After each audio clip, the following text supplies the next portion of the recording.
Bismillahirrahmanirrahim. Assalamualaikum warahmatullahi wabarakatuh. Saya Anissa dari kelas 5 BSAC akan menjelaskan tentang pragmatik lintas budaya 2. Nah, pemahaman lintas budaya di sini adalah merupakan jembatan yang dapat dijadikan penghubung untuk mencapai kesepahaman dalam perbedaan budaya atau penutur.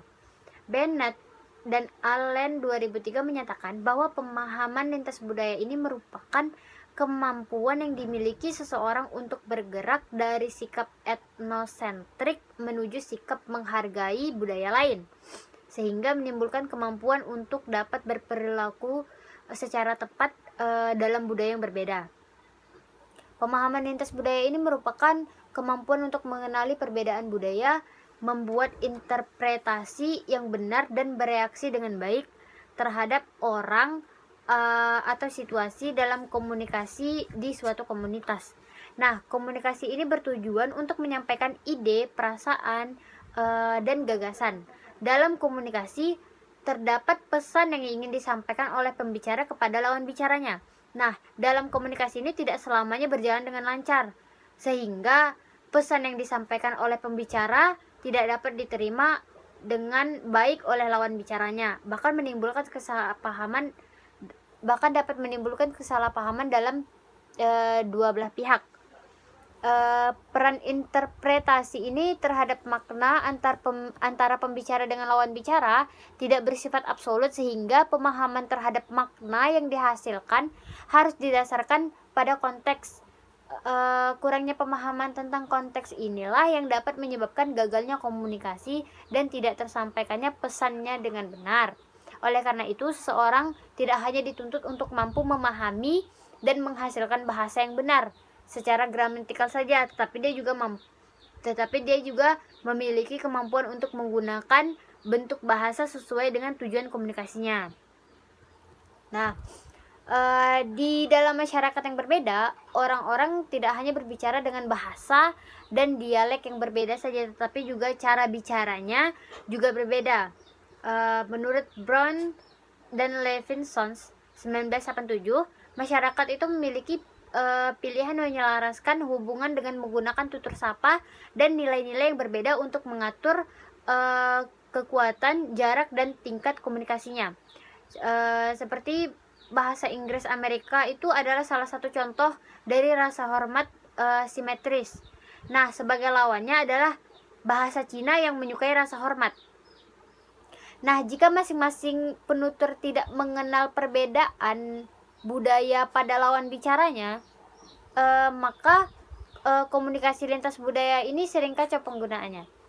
Lintas budaya ini dia tidak mengacu pada suatu hal yang dibuat ke dalam kultur sebagai prestasi aristik dan intelektual, tetapi dia juga lebih kepada organisasi sosial dan praktik suatu kelompok masyarakat. Dengan kata lain, kultur mengacu pada kultur antropologi. Lalu selanjutnya, perbedaan antar budaya ini seharusnya tidak dipelajari dalam pengasingan intrakultural. Perbedaan ini bisa dihubungkan dengan berbagai variabel sosial seperti zaman atau jenis kelamin. Nah, budaya bukan satu-satunya istilah yang memiliki nilai guna untuk pragmatik lintas budaya, walaupun mendeskripsikannya penting. Sistem wacana dan corak sistem wacana ini lebih relevan dengan pragmatik lintas budaya dibandingkan dengan kultur secara keseluruhan. Hal yang penting bukanlah perbedaan dalam budayanya, melainkan perbedaan dalam segi seni bicaranya kita, begitu. Selanjutnya, metabahasa universal atau sekelompok masyarakat yang menggunakan bahasa tertentu. Penelitian lintas budaya ini mengkaji bahasa yang menggambarkan perbedaan kebudayaan. Diperlukan sebuah sasaran dan pedoman universal untuk berbicara tentang arti atau maksud dari beragam bahasa. Dengan kata lain, kita perlu sebuah metabahasa internasional. Apabila dikatakan bahwa orang Jepang itu tidak tepat dan orang Amerika itu tepat, istilah ketepatan atau directness-nya ini tidak berarti sama bila diterapkan pada kedua budaya ini. Begitu juga apabila kita mengatakan bahwa pria Yunani itu dan wanita Yunani itu mengatur, directness-nya itu harus didefinisikan secara berbeda untuk masing-masing penggambaran atau deskripsinya. Ia harus dikaitkan dengan kebudayaan tergantung pada fungsi yang berlaku di sana. Begitu. Sistem-sistem budaya ini disusun secara berbeda dan mungkin menggunakan strategi percakapan yang berbeda pula untuk mencapai hasil yang sama. Juga kayak kebudayaan yang berbeda itu memiliki hierarki nilai-nilai yang berbeda juga, yang terrefleksi dalam bahasa tersebut. Nah, nilai-nilai kebudayaan ini hanya dapat menjelaskan mengapa ketidakaturan lebih disukai atau tidak, bukan mengapa bentuk-bentuk keteraturan itu lebih disukai atau tidak. Nah, perlu digunakan strategi-strategi penghubung atau pada kaedah yang ada dengan cara-cara yang disarankan.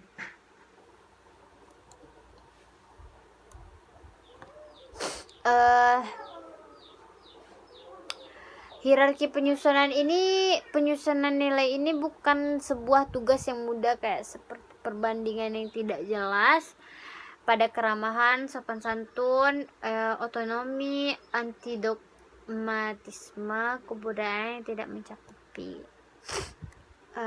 Begitu mungkin sekian pemahaman atau contoh kalau perbedaan orang Indonesia dengan orang Arab itu seperti kita dengan orang Indonesia ini dengan orang yang tidak yang dikenal tuh masih bisa kita ramah untuk menyapa, tapi kalau orang luar itu dia lebih ke menyapa dengan orang yang dikenalnya aja.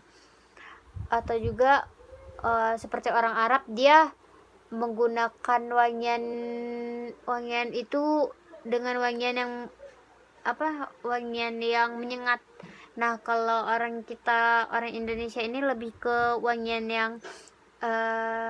yang kalem, yang santai wanginya, enggak begitu. Mungkin perbedaan ada juga banyak perbedaan lainnya. Mungkin sekian penjelasan dari saya, lebih kurang mohon maaf. Syukran. Assalamualaikum warahmatullahi wabarakatuh.